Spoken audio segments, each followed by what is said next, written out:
जय श्री श्याम मेरे प्यारे दोस्तों। मेरी कहानी है आज माँ की ममता। एक छोटे से कस्बे में समीर नाम का एक लड़का रहता था। बचपन में ही पिता की मृत्यु हो जाने के कारण परिवार की आर्थिक स्थिति बड़ी दयनीय थी।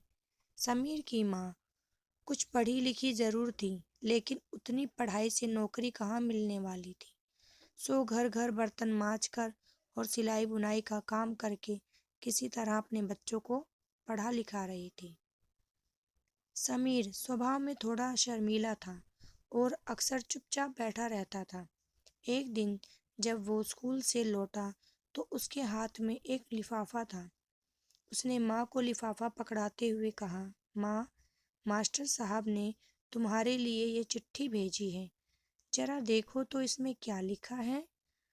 माँ ने मन ही मन चिट्ठी पढ़ी और मुस्कुराकर बोली, बेटा, इसमें लिखा है कि आपका बेटा काफ़ी होशियार है।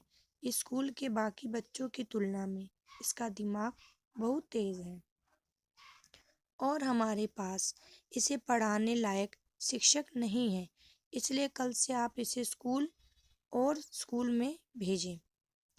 यह बात सुनकर समीर को स्कूल ना जा सकने का दुख तो हुआ, पर साथ ही उसका मन आत्मविश्वास से भर गया कि वे कुछ खास और उसकी बुद्धि तीव्र है। माँ ने उसका दाखिला एक अन्य स्कूल में करा दिया। समय बीतने लगा। समीर ने खूब मेहनत से पढ़ाई की। आगे चलकर उसने सिविल सर्विस परीक्षा की पास की और आईएएस अफसर बन गया। समीर की माँ बूढ़ी हो चुकी थी और कई दिनों से बीमार भी चल रही थी और एक दिन अचानक उसकी मृत्यु हो गई। समीर के लिए यह बहुत बड़ा आघात था। बस बिलख बिलख कर रो पड़ा। उसे समझ नहीं आ रहा था कि अब अपनी माँ के बिना वह कैसे जिएगा।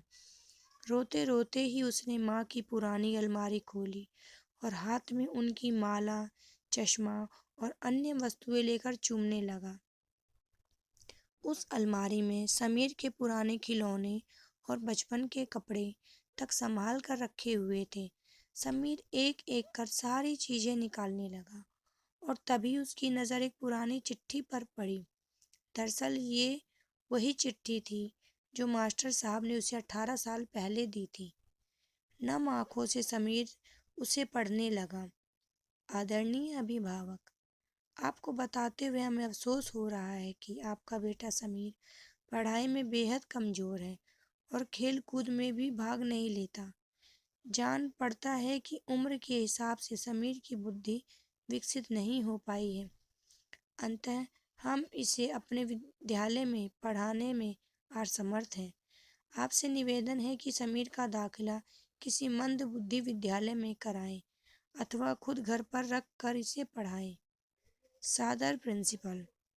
समीर जानता था कि भले ही अब उसकी माँ इस दुनिया में नहीं रही, पर वे जहाँ भी रहे उनकी ममता, उनका आशीर्वाद सदा उस पर बना रहेगा। भगवान सभी जगह नहीं हो सकते, इसलिए उसने माएँ बनाई। माँ से बढ़कर त्याग और तपस्या की मूरत भला और कौन हो सकता है। हम पढ़ लिख लें, बड़े होकर कुछ बन जाएं, इसके लिए वो चुपचाप ना जाने कितनी कुर्बानियाँ देती है। अपनी ज़रूरतें मार कर हमारे शौक़ पूरा करती है। यहाँ तक कि निसंतान बुरा व्यवहार करे तो भी माँ उसका भला ही सोचती है। सचमुच में माँ जैसा कोई नहीं हो सकता है। थैंक यू मेरे प्यारे दोस्तों।